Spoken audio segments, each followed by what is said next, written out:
In the 1980s, Japan's economy was unstoppable. Tokyo's imperial palace was worth more than all of California. Everyone believed Japan would overtake the United States as the world's largest economy. Then the bubble burst, and Japan has been struggling ever since. Here's what happened. By the late 1980s, Japan was the world's second-largest economy. Stock prices and real estate values were skyrocketing. The Nikkei stock index hit nearly 39,000 points in December 1989. But this wasn't real growth, it was speculation. Banks were lending recklessly. Everyone was borrowing money to invest in stocks and real estate, betting prices would keep rising forever. When the Bank of Japan raised interest rates to cool things down, everything came crashing down. What followed was devastating. The stock market lost over 60% of its value. Real estate prices collapsed. Banks were stuck with trillions of yen in bad loans.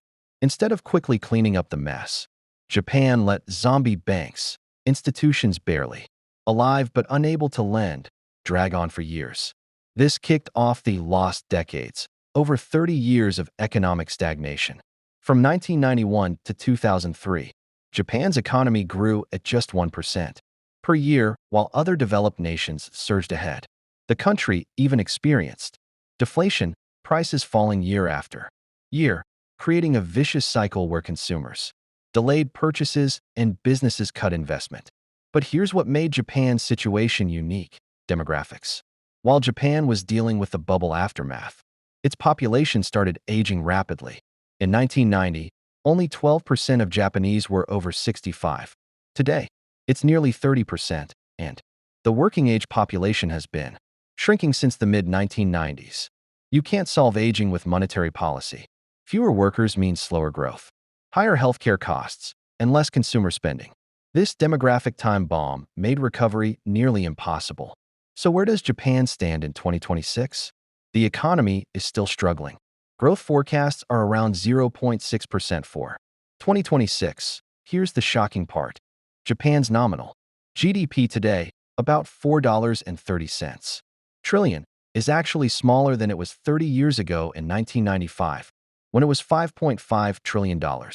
3 decades later, and the economy has literally shrunk.